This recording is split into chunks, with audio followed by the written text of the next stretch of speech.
sponsored by Sadikin. আসসালামু আলাইকুম প্রিয় দর্শক, আজ আপনাদের জানাবো পৃথিবীর উগ্র সন্ত্রাসবাদী গোষ্ঠীদের অন্যতম গোষ্ঠী ইসকন সম্পর্কে।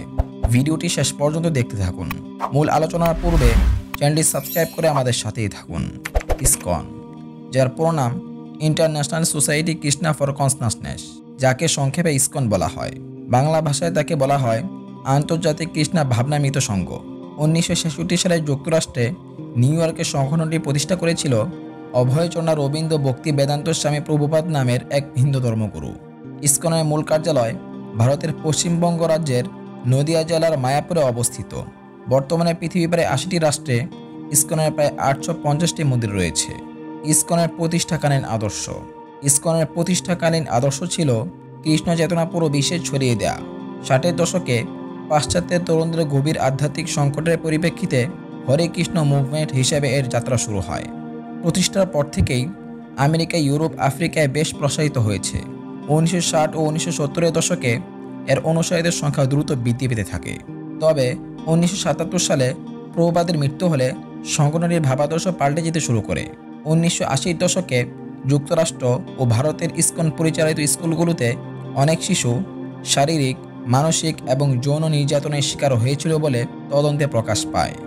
ইসকন ধর্মীয় আন্দোলন হিসেবে গড়ে উঠলেও পরবর্তীতে পৃথিবীতে এক সন্ত্রাসী গোষ্ঠী হিসেবে পরিচিতি লাভ করে আর হয়ে ওঠে ভারতের সফট পাওয়ার। আসুন সংক্ষেপে সফট পাওয়ার সম্পর্কে জেনে নেই। শক্তিধর কোনো রাষ্ট্র বিশ্ব পরিমণ্ডলে মূলত দুই রকমের পাওয়ার প্রজেক্ট করে থাকে, হার্ড পাওয়ার ও সফট পাওয়ার। হার্ড পাওয়ার মূলত সামরিক শক্তি, আর সফট পাওয়ার হলো বুদ্ধিবৃত্তিক কার্যক্রমের মাধ্যমে শিক্ষা, সংস্কৃতি ও রাজনীতিতে নিজেদের ধর্ম ও আদর্শকে প্রবেশ করিয়ে দেওয়া। তাই ধারণা করা হয় ইসকন একটি ইহুদিদের দ্বারা পরিচালিত সংগঠন। যেমন ইসকনের প্রভাবশালী নেতা জয়দৈত্য স্বামীর আসল নাম জয় ইসরায়েল। তার জন্ম যুক্তরাষ্ট্রের নিউ জার্সি রাজ্যের একটি ইহুদি পরিবারে। ইসকনের নীতি নির্ধারণী ও পরিচালনার ক্ষেত্রে আরেকজন প্রভাবশালী নেতা হলো রাধানাথ স্বামী। তার আসল নাম রিচার্ড স্লেভিন। সেও পারিবারিক সূত্রে ইহুদি। তার মা ইডেন ও বাবা জেয়ার্ড স্লেভিন।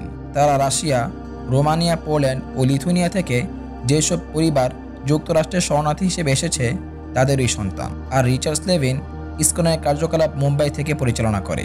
জয় ইসরায়েল ও রিচার্ড স্লেভিন দুজনেই 40 থেকে 50 বছর ধরে ইসকনের নীতি নির্ধারণী কাজে জড়িত। ইসকনের ঘৃণ্য তাণ্ডব। বিশ্বব্যাপী ইসকনের সহিংসতার ব্যাপারে অভিযোগ রয়েছে। তন্মধ্য হতে কয়েকটি পেশ করা হলো। 1. অর্থনৈতিক দুর্নীতি। ভারত ও যুক্তরাষ্ট্রের কয়েকটি ইসকন শাখায় আর্থিক অনিয়মের মামলা রয়েছে। 2. শিশু নির্যাতন। যুক্তরাষ্ট্র ও ভারতে ইসকন পরিচালিত শিক্ষা প্রতিষ্ঠানে শিশু যৌন ও মানসিক নির্যাতনের গুরুতর অভিযোগ রয়েছে। 3. জোর করে ধর্মান্তরকরণ। বিভিন্ন রাষ্ট্রে যেমন রাশিয়া, আফ্রিকা, ল্যাটিন আমেরিকা, ভারতের কাশ্মীর ও অন্যান্য অঞ্চলে এবং বাংলাদেশের বিভিন্ন জেলায় যৌন সঙ্গমের মাধ্যমে ব্ল্যাকমেল করে জোর করে হিন্দু ধর্মে রূপান্তরিত করার অভিযোগ রয়েছে। 4. ধর্মীয় নেতাদের যৌন নিপীড়ন। ইসকনের প্রতিষ্ঠাতা সদস্য কীর্তনানন্দ স্বামীকে যৌন নিপীড়ন ও অর্থনৈতিক দুর্নীতি দায়ে কারাদণ্ড দেওয়া হয়। 5. Soft power. অরাজনৈতিক ও ধর্মীয় সংগঠনের কথা বললেও ইসকন বাস্তবে ভারতের হিন্দুত্ববাদের সফট পাওয়ার হিসেবে কাজ করে। বাংলাদেশে ইসকনের নিষ্ঠুর কর্মকাণ্ড। বাংলাদেশে তাদের অপরাধীর ফিরিস্তি বেশ লম্বা, কিন্তু তাদের অপরাধ সেভাবে তেমন পাওয়া যায় না। বিগত ফ্যাসিস্ট ও ভারতের পদলেহনকারিণী শেখ হাসিনা ও তার প্রশাসন ইসকনের বিভিন্ন অপরাধ সযত্নে ঢেকে দিত। এর মধ্যে কিছু উল্লেখযোগ্য হচ্ছে মন্দির দখল। 2021 সালে চট্টগ্রামে ইসকনের বিরুদ্ধে সনাতন হিন্দু ধর্মাবলম্বীদের সংগঠন প্রবধ সংঘের মন্দিরের ভূমি ব্যবহারের শর্ত ভঙ্গ করার অভিযোগ রয়েছে। এমনকি চুক্তি ভেঙে মন্দিরের জায়গার মালিকানা দাবি করে ইসকন।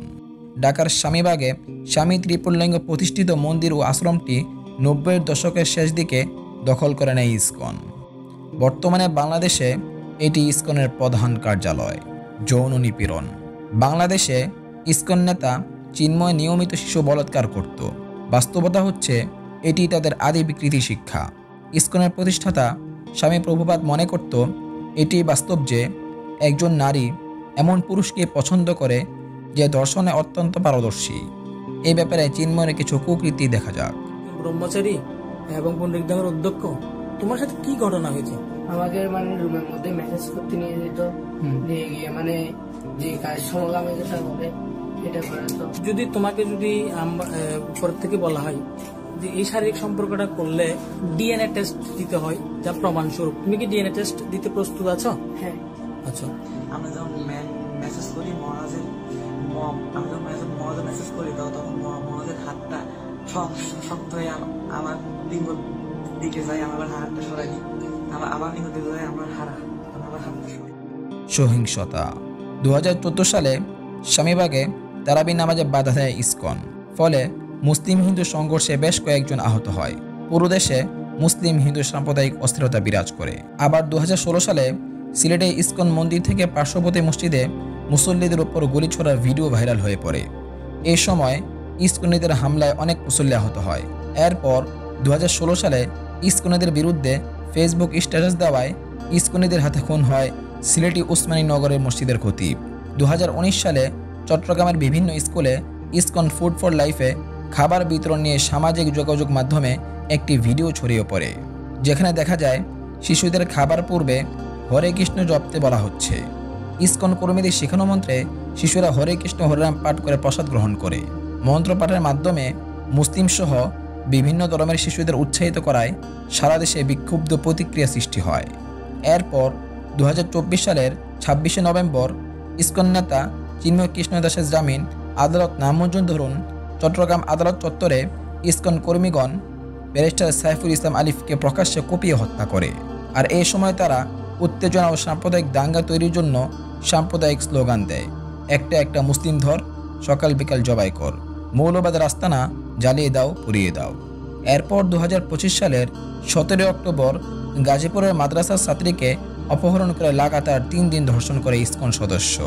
তারপর একই মাসের 22 তারিখে গাজীপুর TNT কলোনি জামে মসজিদের ইমাম ও খতিব মাওলানা মহিবুল্লাহ মিয়াজিকে ইসকনের বিরুদ্ধে বক্তব্য দেওয়ায় তাকে অপহরণ করে পঞ্চগড় ভারতের সীমান্তে উলঙ্গ করে শিকল বাঁধা অবস্থায় নির্যাতন করে ফেলে রাখে। প্রিয় দর্শক, এরপরেও কি আমরা শুধু তাকিয়ে দর্শকের ভূমিকা পালন করব? আজ ইমাম এবং 13 বছরের কিশোরীর উপর, কাল আপনার ওপর ইসকনের এই নিষ্ঠুরতা আসবে না, এর গ্যারান্টি কি? তাই আসুন আমরা ঐক্যবদ্ধভাবে ইসকন সহ বিশ্ব কুফরি শক্তি এজেন্টদের প্রতিহত করি এবং তাদের সাথে সতর্কতার সাথে চলাফেরা করি। কমেন্টে ইসকন সম্পর্কে আপনার মূল্যবান মতামত জানিয়ে দিবেন।